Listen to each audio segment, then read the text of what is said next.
Birgitta festivali kunstiline juht Erik Klaas, kas te olete rahul tänavuse festivaliga, mis on suurejooneliselt ju alanud, suurepärane Faust on juba selja taga ja veel parem Arabella, Eesti algupärane muusikaline lavastus on ju tulemas?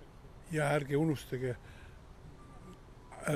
et oli veel üks Britteni ooper ja see minutas on väga tähtis, et me nagu hõljume ainult sellel aastal Verdi ja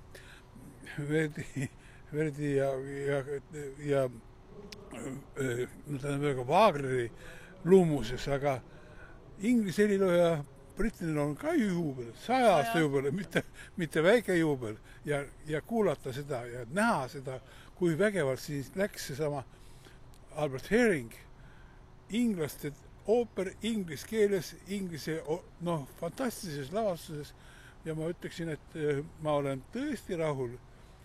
Tegemist ei ole mitte minuga, vaid selle festivali endaga, et me kunstiline tase või latt on praegu tõusnud nii palju kõrgemale.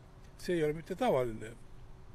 Saada külalisi esinemisi sellistelt absoluutsetelt firmadelt, ma mõtlen, Opera Nord on väga hinnatav teater Euroopas ja ootab meid ees veel Komisjooper Berliinist.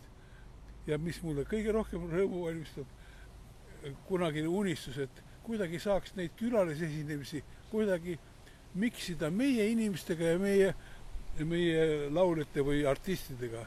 Ma ei hakka rääkima tehnilisest poolest.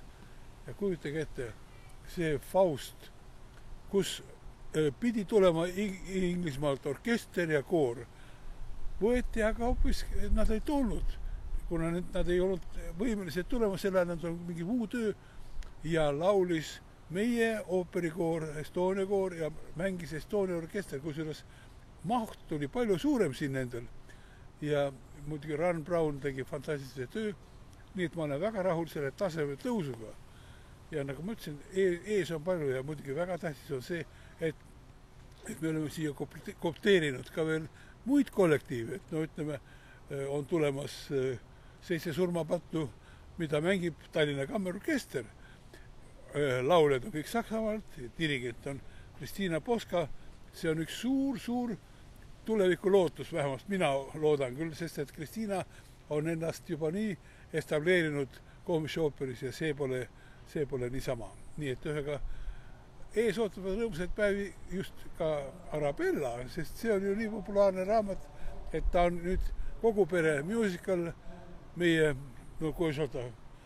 selle muusika ja selle muusikali žanri üks meie eestvedaja siin Olgu Ehala ja muidugi ja Leelo Tungla sõnad ja meil ei ole ka mingisugust vastuolu ka Aino Pervikuga, kelle käest ma küsisin kohe, et kas sa lubad, et me teeme sest, et jah, ma usaldan neid täielikult. Ma loodan, et see õnnestub. Nii et ees on veel palju põnevaid päevi. Tere tulemast siia Pirita kloosisse.